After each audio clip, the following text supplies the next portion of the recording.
English basic to advance channel में खुशामदीद। ये है फ्री कोर्स जिसमें हम ABC से जुमलों तक इंग्लिश सीख रहे हैं। कोर्स नंबर 1, ABC से जुमलों तक। नाजरीन, ये है सबक नंबर 53 यानी लेसन नंबर 53। इससे पहले लेसन में हमने प्रेजेंट इंडेफिनिट जो क्या है, जो मौजूदा ज़माने के लामुतनाही वक्त वाले जुमले हैं, इसके बारे में हमने सीखा। इस सबक में हम थोड़ी सी मज़ीद प्रैक्टिस करेंगे ताकि हम प्रेजेंट इंडेफिनिट पर मुकम्मल अबूर हासिल कर लें। जो दोस्त पहली बार ये वीडियो देख रहे हैं उनसे दरख्वास्त है कि वो लेसन नंबर 1 से लेकर अभी तक के तमाम लेसन हमारे चैनल पर मौजूद हैं, उन्हें ज़रूर देख लें ताकि आपको बुनियाद से इंग्लिश समझ में आ जाए और आप बिल्कुल ज़ीरो से जुमलों तक इंग्लिश बनाना और बोलना सीख लें। हमारी हौसला अफजाई के लिए आपसे दरख्वास्त है, चैनल को सब्सक्राइब भी कर लीजिए ताकि आपको नोटिफिकेशन भी मिलते रहें और आपको इंटरनेट पर हमारा चैनल ढूंढना ना पड़े। तो चलिए शुरू करते हैं आज का सबक। इंडेफिनेट। नाजरीन, आपको पिछले लेसन में जैसे बताया था कि इंग्लिश में जब कोई चीज़ हम यकीनन कहते हैं तो हम कहते हैं डेफिनेटली, डेफिनेट यानी यकीनन। लेकिन जब इसके साथ IN लग जाए, इनडेफिनेट, तो इसका मतलब बन जाता है लामुतनाही यानी मालूम नहीं कब तक, गैर यकीनी। जैसा कि सूरज निकलता है, तो ये है प्रेजेंट टेंस। कौन सा? इंडेफिनेट। सूरज निकलता है यानी मौजूदा जमाने में ये काम हो रहा है, लेकिन कब तक होता रहेगा या कब से होता रहा है हमें नहीं पता। तो हम कहते हैं सूरज निकलता है, इंडेफिनेट टेंस है जो लंबतनाही मुद्दत तक के लिए जारी है। तो इंडेफिनेट टेंस मौजूदा जमाना यानी प्रेजेंट, मौजूदा जमाना, और इंडेफिनेट लामुतनाही वक्त वाले जुमले। तो चलिए एक बार इनको दोहरा लेते हैं जो हमने पिछले लेसन में पढ़ा था। इंडेफिनेट जुमलों का फार्मूला यानी इनकी रेसिपी।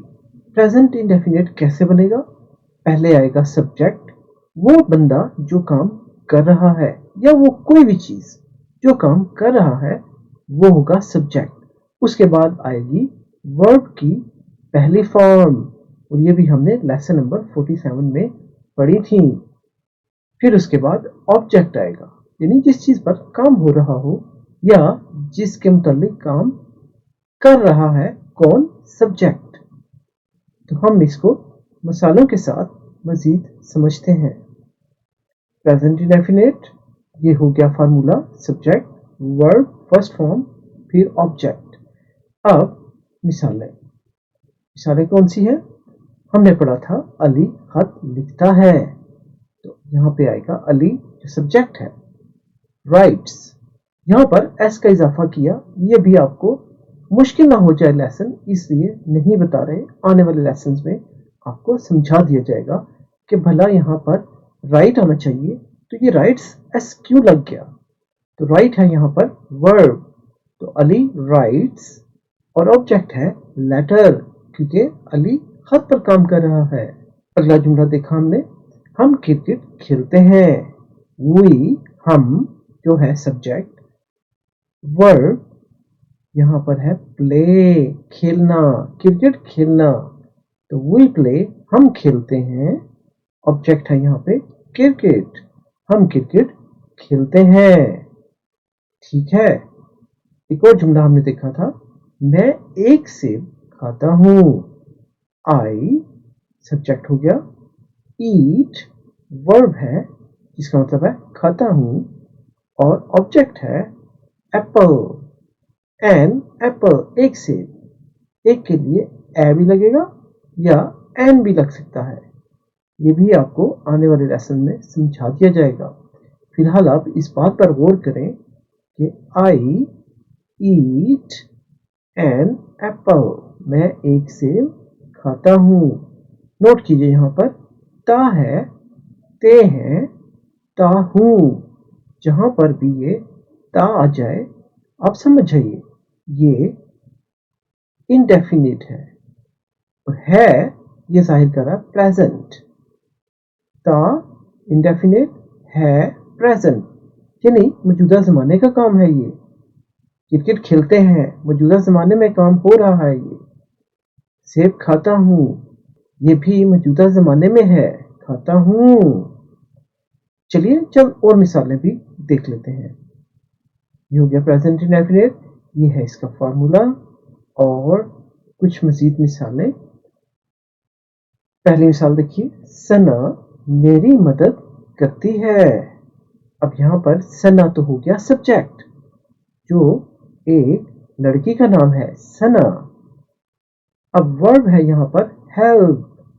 एस का इजाफा क्यों किया ये आपको आने वाले लेसन में समझा दिया जाएगा। हेल्प का मतलब है मदद करना, तो वर्ब यहाँ पर हो गया हेल्प और ऑब्जेक्ट है मी।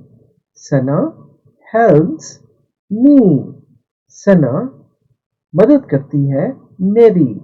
लेकिन उर्दू में हमारा जुमला है सना मेरी मदद करती है, जैसा कि आपको लेसन नंबर 51 में समझाया था। सना मेरी मदद करती है। उर्दू या हिंदी में तो ये जुमला ऐसे बनेगा, सना मेरी मदद करती है, लेकिन इंग्लिश में बन जाएगा सना मदद करती है मेरी। देखिए, सना मदद करती है मेरी, सना हेल्प्स मी। एक और जुमला देखिए, नरगिस दरवाजा खटखटाती है। अब यहाँ पे नरगिस तो है सब्जेक्ट, बंदा जो काम करने वाला है नरगिस, और वर्ब है यहाँ पर नॉक, लेकिन एस का इजाफा हुआ, ये आपको आने वाले लेसन में बताया जाएगा। तो Nargis Knox the door, door यहाँ पर ऑब्जेक्ट है, तो Nargis Knox the door. The यहाँ पर क्यों लगाया ये भी आपको आने वाले लेसन में समझा दिया जाएगा। आपने बस ये तरतीब याद रखनी है, सब्जेक्ट, वर्ब और ऑब्जेक्ट। और जब आपने प्रेजेंट इंडेफिनिट प्योरा टेंस बनाना है तो आपने वर्ब की फर्स्ट फॉर्म यूज करनी है। यहाँ पे देखिए नॉक्स, इसकी सेकंड फॉर्म भी है नॉक्ड। इसी तरह हेल्प की भी सेकंड फॉर्म है हेल्प्ड ईडी के साथ, लेकिन यहाँ पर सेकंड फॉर्म यूज नहीं हुई, फर्स्ट फॉर्म यूज करनी है आपने। एक और जुमला देखते हैं, मीना हमेशा वक्त पर आती है। तो यहाँ पे है मीना, देखिए सब्जेक्ट है मीना, वर्ब है कम, एस का इजाफा हुआ, आने वाले लेसन में बताया जाएगा क्यों है। तो कम इससे बन गया कम्स, तो मीना कम्स इन टाइम, वक्त पर आती है, वक्त पर आने के लिए इन टाइम यूज किया। इंग्लिश में इन टाइम यूज होगा, ऑन टाइम कभी नहीं होगा। वक्त के ऊपर नहीं आती बल्कि वक्त पर आती है, उर्दू में पर, इंग्लिश में इन टाइम। अब हमेशा के लिए हमने यहाँ पर ऑलवेज यूज किया, तो Meena always comes in time, Meena हमेशा वक्त पर आती है। चलिए कुछ और जुमले भी देख लेते हैं ताकि आपको अच्छी तरह प्रेजेंट इंडेफिनिट ज़हन नशीन हो जाए। नाज़रीन, ये टेंसेस बहुत ज़्यादा इंपॉर्टेंट है, पूरी इंग्लिश की जान इन्हीं टेंसेस पर है। एक बार आपको इन टेंसेस पर गिरफ्त हासिल हो जाए तो कोई मामला ही नहीं कि आप इंग्लिश के एक्सपर्ट हो जाएंगे, ना सिर्फ लिखने पढ़ने के बल्कि बोलने के भी। तो हमारे साथ जुड़े रहिए, और हाँ, अगर आपको लेसन पसंद आए तो लाइक ज़रूर कीजिए ताकि कि हमें अंदाज़ा हो कि हमारे लेसन्स करामत हैं और आपको ये हेल्प कर रहे हैं इंग्लिश सिखाने में। तो चलिए कुछ और मिसालें भी देख लेते हैं। प्रेजेंट इंडेफिनिट, ये है हमारा formula, subject, verb, first form और फिर उसके बाद ऑब्जेक्ट। तो चलिए और मिसालें देखते हैं। एमन पेंसिल से लिखती है। अब एमन लिखती है पेंसिल से, तो यहाँ देखिए एमन, AIMAN, एमन, ये स्पेलिंग आप मुख्तलिफ तरीकों से बना भी सकते हैं। ये नाम है कोई ज़रूरी नहीं कि एमन की स्पेलिंग यही हो। तो सब्जेक्ट हो गया एमन, वर्ब है यहाँ पर लिखना जो बन गया राइट्स, एस का इजाफा हुआ। अब उसके बाद पेंसिल से, अब यहाँ पर आया विद का मतलब है के साथ, और पेंसिल PENCIL पेंसिल। तो जुमला बन गया एमन राइट्स विद पेंसिल। एमन पेंसिल से लिखती है। नोट कीजिए ती है, यह है प्रेजेंट इंडेफिनिट। एक और मिसाल देखिए, जैनब हमारे लिए खाना पकाती है। अब देखिए जैनब, ये जैनब की स्पेलिंग Z या ZAINAB, आप किसी और तरीके से भी ये स्पेलिंग लिख सकते हैं, कोई ज़रूरी नहीं। जब भी कोई नाम हो तो नाम की स्पेलिंग कुछ भी लिखे जा सकते हैं, इसीलिए दुनिया में एक ही नाम के मुख्तलिफ लिखने में स्पेलिंग यूज़ हो सकते हैं। तो जैनब हो गया सब्जेक्ट, वर्ब हो गया यहाँ पर कुक, लेकिन एस का इजाफा जो आपको आने वाले लेसन्स में समझा दिया जाएगा। जैनब कुक्स यानी जैनब पकाती है। क्या पकाती है? डिनर, खाना पकाती है या रात का खाना पकाती है। फॉर अस हमारे लिए, अस का मतलब है हमारे, फॉर के लिए यानी हमारे लिए डिनर पकाती है कौन? जैनब। तो जैनब सब्जेक्ट, वर्ब हो गया कुक्स, और इसकी फर्स्ट फॉर्म कुक्स, इसकी सेकंड फॉर्म तो कुक्ड है, लेकिन यहाँ पर फर्स्ट फॉर्म आएगी क्योंकि इस जुमले का ताल्लुक मौजूदा ज़माने से है, प्रेजेंट। इंडेफिनिट पकाती है, वो कब से पकाती है, कब तक वो पकाती रहेगी हमें नहीं पता, इसलिए ये टेंस है इनडेफिनिट, यानी गैर मुअय्यना मुद्दत, लामुतना ही ज़माना। Zainab कुक्स dinner for us, Zainab हमारे लिए खाना पकाती है। एक और मिसाल देख लेते हैं, इल्जा कॉफ़ी बनाती है। अब यहाँ पर फिर आ गया इल्जा, ELZA, इल्जा, ये है सब्जेक्ट, इस लड़की का नाम इल्जा है जो बनाती है कॉफ़ी। तो बनाने की इंग्लिश है मेक, जो क्या है? वर्ब। और मेक फर्स्ट फॉर्म है इस वर्ब की, मेक। एस का इजाफा हुआ, एस का इजाफा क्यों हुआ दोबारा आपको बताते चले, ये आने वाले लेसन्स में आपको समझा दिया जाएगा। अभी लेसन कम्प्लेक्स ना हो जाए, मुश्किल ना हो जाए, और हमारा ये मिशन है कि आपको आसानी के साथ इंग्लिश ABC से जुमलों तक सिखाई जाए। इसी वजह से आपको अभी इन चीज़ों का नहीं बता रहे, ताकि आप आसानी से जो समझाया जा रहा है वो समझ जाएं और तरतीब से स्टेप बाय स्टेप आप इंग्लिश सीखते चले जाएं, और आसान इंग्लिश से मुश्किल इंग्लिश आपको सिखा दी जाएगी इसी कोर्स के इन्हीं लेसन्स में। तो इल्जा कॉफ़ी बनाती है, इल्जा मेक्स अ कॉफ़ी। अब यहाँ पर नोट कीजिए कि जुमले में ए या दी अक्सर लगा दिया जाता है, क्यों लगाते हैं ये भी आपको आने वाले लेसन्स में समझा दिया जाएगा। तो इल्जा मेक्स अ कॉफ़ी, इल्जा कॉफ़ी बनाती है। कुछ और मिसालें भी हैं जो आपसे शेयर करते हैं।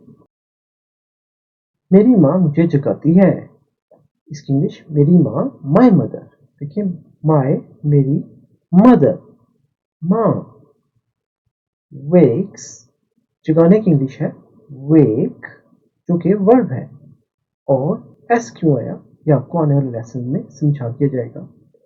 वेक्स मी मुझे, अब जगाती है वेक अप, इसकी इंग्लिश है वेक अप, लेकिन अब हमने आखिर में लगाया, तो my mother wakes me up, मेरी माँ मुझे जगाती है। एक और जुमला देखिए, इकबाल किताब पढ़ता है। यहाँ पे हो गया इकबाल जो सब्जेक्ट है, वर्ब हो गया रीड, लेकिन एस का इजाफा हुआ क्यों, आने वाले लेसन में आपको समझाएंगे एस क्यों लगा। तो इकबाल रीड्स, इकबाल पढ़ता है अ बुक, एक किताब। उर्दू में हम एक तो इस्तेमाल नहीं करते, इकबाल एक किताब पढ़ता है, लेकिन इंग्लिश में ये बेहतर है कि आप हमेशा अ बुक इस्तेमाल करें। Iqbal reads a book. Iqbal किताब पढ़ता है। एक और जुमला देखते हैं। रजिया कपड़े खरीदती है। अब यहाँ पे रजिया RAZIA नाम के स्पेलिंग है, जैसा कि आपको पहले बताया। किसी भी तरीके से आप ये स्पेलिंग लिख सकते हैं, नाम की स्पेलिंग। तो रजिया सब्जेक्ट हो गया। बाय होता है वर्ब खरीदने की इंग्लिश, बाय। लेकिन एस का इजाफा हुआ, आने वाले लेसन में आपको बताएंगे क्यों हुआ। तो रजिया बाइज, रजिया खरीदती है। क्लोथ्स, क्लोथ्स कहते हैं कपड़ों को। तो रजिया कपड़े खरीदती है। नाज़रीन, ये था हमारा आज का सबक, जिसमें हमने प्रैक्टिस की किस टेंस की, प्रेजेंट इंडेफिनिट की। उम्मीद है आपको ये फार्मूला और इसकी मिसालें अच्छे तरीके से समझ में आ गई होंगी। अब यहाँ पर एस या ईएस का इजाफा क्यों हुआ, और अगर ये जुमला मनफी का हो, जैसे एमन पेंसिल से लिखती है, ये तो हो गया एमन राइट्स विद पेंसिल। अगर हम कहें एमन पेंसिल से नहीं लिखती, तो जुमला कैसे बनेगा। और अगर हम पूछें क्या एमन पेंसिल से लिखती है, तो जुमला कैसे बनेगा। ये सब हम आपको सिखा देंगे, लेकिन तरतीब से, आसानी से, आहिस्ता आहिस्ता, ताकि हर एक लेसन आपको ज़हन नशीन हो और आपकी बुनियाद मजबूत हो, और हर आने वाले लेसन्स के साथ आप मज़ीद से मज़ीद एक्सपर्ट होते जाएं अपनी इंग्लिश के अबूर हासिल करने में। तो हमारी दुआएं आपके साथ है। यूं ही मेहनत करते रहिए, हमारे लेसन्स को देखते रहिए। सबक पसंद आए तो लाइक और शेयर ज़रूर कीजिए, और कमेंट्स में अपनी राय ज़रूर दीजिए कि आपको ये लेसन कैसा लगा। दोबारा बताते चलें, जो साथी पहली बार इस लेसन को देख रहे हैं, उनसे दरख्वास्त है चैनल को सब्सक्राइब ज़रूर कीजिए। उससे हमारी हौसला अफजाई भी होगी और आपको आसानी भी होगी कि हमारे चैनल को ढूंढना नहीं पड़ेगा इंटरनेट पर, और हर नई वीडियो अपलोड होते ही आपको नोटिफिकेशन मिल जाएगा, और आप आसानी अपने कन्वीनियंस के मुताबिक, अपनी सहूलत के मुताबिक लेसन्स देख सकते हैं। तो नाज़रीन, अपना बहुत ख्याल रखिएगा। यूं ही हमारे लेसन्स के साथ जुड़े रहिए, और जब भी वक्त मिले लेसन 1 से अभी तक के तमाम लेसन्स को बार बार देखिए। इससे आपके दिमाग में इंग्लिश ज़्यादा अच्छी तरीके से बैठती चली जाएगी और आप एक्सपर्ट होते चले जाएंगे। और हमारी दुआ और कोशिश यही है कि आप इंग्लिश ना सिर्फ लिखना पढ़ना सीख लें, बल्कि बोलना भी शुरू कर दें। तो हम आपको बोलने वाले कोर्स में भी ले चलेंगे। तो अपना बहुत ख्याल रखिएगा। मिलेंगे हम इंशाल्लाह अगले लेसन में, जो होगा लेसन 54। उसमें हम कुछ पास्ट इंडेफिनिट के बारे में पढ़ेंगे। माजी का इंडेफिनिट टेंस कैसा होता है। तो अपना बहुत ख्याल रखिएगा। मिलेंगे हम इंशाल्लाह अगली वीडियो में। तब तक के लिए अल्लाह हाफिज़।